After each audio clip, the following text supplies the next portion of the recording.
थे। अब भाई साहब की शादी को हो गए 5 साल। अब 5 साल के बाद ये जो रहता है ना, ये ऐसे नहीं रहता। इसमें एक समोसा आ जाता है, एक कचौड़ी आ जाती है, फिर बर्गर आ जाता है, फिर मंचूरियन आ जाता है, फिर चाउमीन आ जाता है, तो ये ऐसे हो जाता है। तो भाई साहब का जो पहले एम साइज लगता था, उनको डबल एक्सल साइज लगने लगा। तो जैसे तैसे एडजस्ट हो गए। अब पीछे से मैडम आती है बैठने के लिए अपने दूसरे प्रोडक्ट को लेके। शादी में जा रहे हैं, सब परिवार जाएंगे, दूसरे प्रोडक्ट को लेके आई और बोलती ओ जी थोड़ा सा खसको ना आगे, जगह दिख रही है क्या, कहाँ बैठूंगी मैं। हस्बैंड गरम गरम धूप में तो वैसे ही था, गरम हो गया था। बोलता है इतनी जगह है, तेरे बाप ने इतनी छोटी सी गाड़ी दी है तो मैं क्या करूं। मैडम बोलते ओ बाप को कुछ नहीं बोला, जब बाप ने गाड़ी दी थी तब हम 2 थे, कि तुमने 4 कर लिए हो। 4 के लिए बाइक थोड़ी ना दी थी।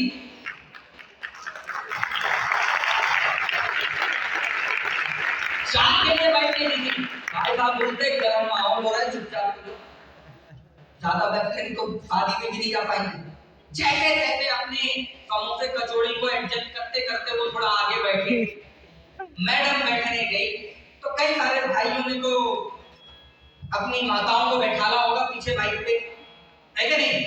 तो जब माताएं लोग बाइक पे बैठती है तो बाइक का बैलेंस थोड़ा सा डगमगाता है, क्योंकि वो दोनों तरफ पैर करके बैठते हैं। तो भाई साहब जैसे ही मैडम बैठ रही थी तो भाई का बैलेंस थोड़ा सा डगमगाया, जैसे तैसे करके संभला और जैसे तैसे एडजस्ट करके मैडम बैठी पीछे। और मैडम पीछे बैठी तो भाई एक पोर्शन उनका गाड़ी के अंदर था, एक पोर्शन गाड़ी के बाहर। और ऐसे करके जब जाने लगे, कुछ दूर गए, कुछ दूर जाने के बाद मैडम बोलती चुपचाप घर वापस चल। नहीं जाएंगे, बिल्कुल नहीं जाएंगे। आपको लग रहा होगा सर स्टोरी तो सुना रहे, नहीं हकीकत दिखा रहा हूं। जिंदगी में आपको एडजस्टमेंट करते रहो। जब हमारे पास, जब हम लोगों की शादी हुई थी तो मैडम के पास मैडम की अपनी एक पर्सनल कार थी, मेरे पास मेरी अपनी पर्सनल एक कार थी। उनकी कार लगभग 10.5-11 लाख रुपए की है, मेरी कार 9.5-10 लाख रुपए की है। उनकी होंडा की अमेज है, मेरी टाटा नेक्सॉन है। उनकी अपनी कार थी। जब हमारा पहला प्रोडक्ट लॉन्च हो गया ना, आज 2.5 साल का है, घर छोड़ के आए हैं, दादा दादी के पास रहता है। जब उसको बाइक पे बैठाते हैं ना तो मतलब बाइक में मजा नहीं आता। पापा काली वाली कार से जाएंगे, काली वाली कार मतलब मेरी। कभी उसको सफेद कार से जाना होता तो बोलती मम्मी की कार से जाएंगे ना। वो जो दहेज में पूरी जिंदगी बिता देते ना लड़के लोग, अपनी बाइक नहीं ले पाते, दूसरा अचीवमेंट नहीं ला पाते। पता है क्यों? क्योंकि जिंदगी में एडजस्टमेंट करने की आदत हो गई है। अगर जिंदगी भर एडजस्टमेंट करना है तो जैसा चल रहा है वैसा चलने देना। लेकिन पहला प्रोडक्ट आने से पहले अगर कार लेना है तो एनवायल करना पड़ेगा भाई, एनवायल करना पड़ेगा। और लड़कियों तुम ही समझ लो, बैठना तुमको ही पीछे है, तुम ही देखना तुम्हारा क्या होगा। अगर कुछ पे नहीं कर पाए तो बाबू सोना जानू अदरक लहसुन धनिया सब बेकार हो जाएगा, सब बेकार, कुछ नहीं मिलने वाला। क्योंकि एक प्रोडक्ट आएगा उसके बाद दूसरा भी आएगा और दूसरा आएगा तो जिंदगी को फिर उठा पटक करना पड़ेगा। उससे अच्छा है पहले से ही EMI करना चालू कर दो, 10 साल में तो कार आई है। आज की डेट में तो जल्दी आ जाती है। सोनू मेहरा की तो 4.5-5 साल में आ गई, 4.5 साल में आ गई। रोहित केसरी सर की आ गई 6 या 7 साल के अंदर, रोहित सर की आ गई होगी। हमने लिए तो 8 साल में लिए थे, हमने तो सॉरी 7 साल में हमने लिए थे, रोहित सर की और पहले आ गई होगी। धीरे धीरे अब तो 3 साल 4 साल में भी आ जाती है। जो काम करता है उसकी आ ही जाती है। ये तुम्हारे ऊपर डिपेंड करता है कि तुम काम कर कैसे रहे। हाँ, लेकिन ये बात वही कर रहा है जो पढ़ने में अच्छा नहीं था। पहले लेके चलता हूँ जहाँ पे बात किया था, पढ़ने में अच्छा नहीं था, काम अच्छा नहीं था, वर्किंग अच्छी नहीं थी, लेकिन हाँ डिसीजन लेने पे पीछे नहीं हटा। जब मौका मिला ना डिसीजन ठोक के लिया कि करेगा, अपन करेगा, आशीष टेंशन लेने की जरूरत नहीं। और यही वो मौका था जो उन लोगों के ऊपर एक तमाचा मारने का मौका था जो पढ़ने में बहुत अच्छे थे, बहुत होशियार थे, अव्वल कैटेगरी के थे, लेकिन आज डायरेक्ट सेलिंग के माध्यम से, डायरेक्ट सेलिंग की बदौलत पिछले 11 साल से काम कर रहे हैं। 11 साल के अंदर 1,70,00,000 रुपए कमाया, 60 लाख रुपए का घर बनाया, घर के सामने दो कारें खड़ी है, प्रॉपर्टी बना के रखे हैं, सैलरी लाखों की पहुंच गई है, फॉरेन की यात्रा 4 बार करी है। ये सब पॉसिबल हो पाया तो एक डिसीजन के कारण, बिकॉज ऑफ रीजन। मुझे वो एडजस्टमेंट वाली जिंदगी नहीं चाहिए थी, मुझे डिसीजन लेके बेहतर जिंदगी चाहिए थी। आज जिस चेयर में बैठे हो, जिस चेयर में बैठे हो, इसमें दो शख्स हैं। पहला वो जो आम आदमी है, दूसरा वो जो इस चेयर को छोड़ने के बाद खास आदमी में तब्दील होगा। जो डिसीजन लेगा वो खास आदमी में तब्दील होगा। क्या तैयार है डिसीजन लेने के लिए? क्योंकि जब एक बंदे को 50 किलो का एक बंदा ट्रेन से धक्के मार के निकाल दिया गया, उस बंदे को जब धक्के मार के निकाला गया तो उसने एक डिसीजन लिया। आज तूने ट्रेन से बाहर निकाला है, कल तुझे मैं अपने देश से बाहर निकालूंगा। उस डिसीजन के नाम को महात्मा गांधी बोलते हैं लोग, महात्मा गांधी। एक बंदा 23 साल की उम्र में हंसते फांसी चढ़ गया। बोले कोई दिक्कत की बात नहीं है, बम फेंका है, फांसी चढ़ जाएंगे। मात्र आजादी की क्रांति लगाने के लिए, एक ज्वाला भड़काने के लिए 23 साल की उम्र का एक बंदे ने डिसीजन लिया कि फांसी चढ़ जाएंगे। उस फांसी में चढ़ने वाले बंदे का नाम भगत सिंह है मेरे दोस्त, Bhagat Singh. Because of reason, decision के अंदर इतनी क्षमता होती है। आप ही के झारखंड का एक बंदा जो जॉब करता था, बकायदा रेलवे में नौकरी की, गवर्नमेंट जॉब की, छोड़ दिया, डिसीजन लिया कि रेलवे की नौकरी के लायक मैं नहीं हूं, मेरा मुकाम कहीं और है। लात मार दिया, 2 वर्ल्ड कप लेके आया। उस डिसीजन के नाम को महेंद्र सिंह धोनी बोलते हैं। तो धोनी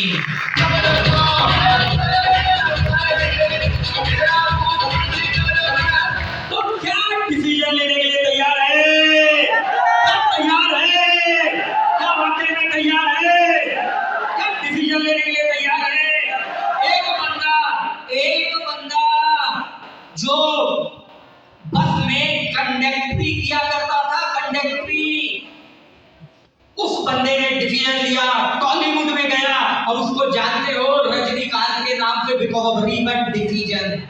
उसने डिसीजन लिया था, अभी 70 साल की उम्र का है और अभी जेलर पिक्चर आई थी, 600 करोड़ से ज्यादा कमाई है उसकी पिक्चर ने, 600 करोड़ से, बिकॉज ऑफ रीजन, डिसीजन। एक बंदा जिसको बॉलीवुड में निकाल दिया गया था, स्टार्टिंग की 17 फिल्में उस बंदे की फ्लॉप हो गई। उसको सिर्फ बॉलीवुड में इसलिए नहीं ले रहे थे कि आवाज भारी है, उसको बॉलीवुड में इसलिए नहीं ले रहे थे कि हाइट ज्यादा है। आज उस बंदे को सदी का महानायक अमिताभ बच्चन के नाम से जानते, बिकॉज ऑफ रीजन, डिसीजन।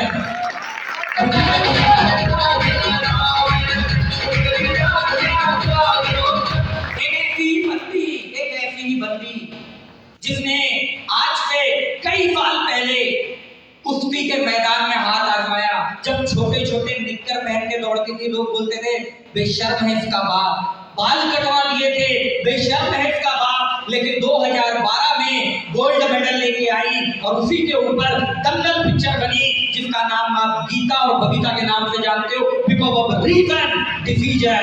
उसने डिसीजन लिया था अपनी जिंदगी में। तो डिसीजन लेने के लिए तैयार है? क्या वाकई में तैयार है? बिहार का इतना सा एक लड़का जिसकी हाइट 5 फीट है, आज से 15 साल पहले एमपी में पढ़ाई करने गया था। पढ़ाई करते करते एक डिसीजन लिया, डायरेक्ट सेलिंग में करियर बनाएंगे। और डायरेक्ट सेलिंग में अभी की डेट में लगभग 7 करोड़ रुपए कमा चुका है। आप ही के सीनियर अपलाइन में आता है, मेरे भी सीनियर अपलाइन में आता है, और उनका नाम राहुल कुमार है, क्योंकि उन्होंने डिसीजन लिया था मेरे दोस्त। एक और जो आपके भी सीनियर में आता है, आप भी सीनियर बोलते हो, कई बार प्रोग्राम लगाए होंगे आपके यहाँ पे, मेरे भी ग्रेट सीनियर में आते हैं। 1.5 साल की उम्र में बंदे के पापा एक्सपायर कर गए, कोई सोर्स ऑफ इनकम नहीं, कोई कुछ नहीं। 14 साल की उम्र में एक बंदे के ऊपर पूरी जिम्मेदारी आई, उनके बड़े भाई उनके ऊपर पूरी जिम्मेदारी आई। दोनों ने मिलके घर गृहस्थी संभाला, 3 बहने 2 भाई 1 माँ, 6 लोगों का परिवार था। और जब उन्होंने डिसीजन लिया डायरेक्ट सेलिंग का, पिछले 15 साल से लगभग वो भी डायरेक्ट सेलिंग इंडस्ट्री में हमारे ग्रेट सीनियर है और पिछले 15 साल के अंदर 6 करोड़ रुपए कमा चुके हैं। उस डिसीजन के नाम प्रमोद सिंह बोलते, मेरे दोस्त प्रमोद सिंह। तो क्या डिसीजन लेने के लिए तैयार है? तैयार है? पूरा हॉल तैयार है डिसीजन लेने के लिए? मैं यहां से बोलूंगा, मैं करेगा। आपको भी यही बोलना है। क्या बोलना है? हाथ खड़े करके क्या बोलना है? मैं करेगा। जोर से मेरी आवाज गई है, तुम्हारी नहीं गई है।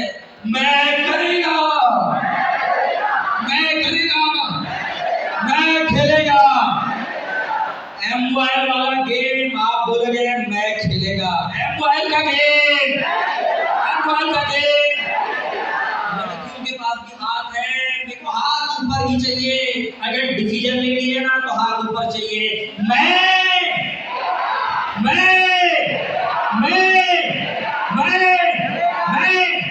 लास्ट में सिर्फ इतना बोलना चाहूंगा कि भाई देखा है हमने भी जिंदगी को करीब से, कि देखा है हमने भी जिंदगी को करीब से, बात बनती नहीं सिर्फ नसीब से। कि देखा है हमने भी जिंदगी को करीब से, बात बनती नहीं सिर्फ नसीब से। होते नहीं है अरमां पूरे खोखले इरादों से, होते नहीं है अरमां पूरे खोखले इरादों से, और मिलती नहीं है मंजिल मरे हुए वादों से। क्योंकि मंजिल को पाना इतना आसान नहीं है।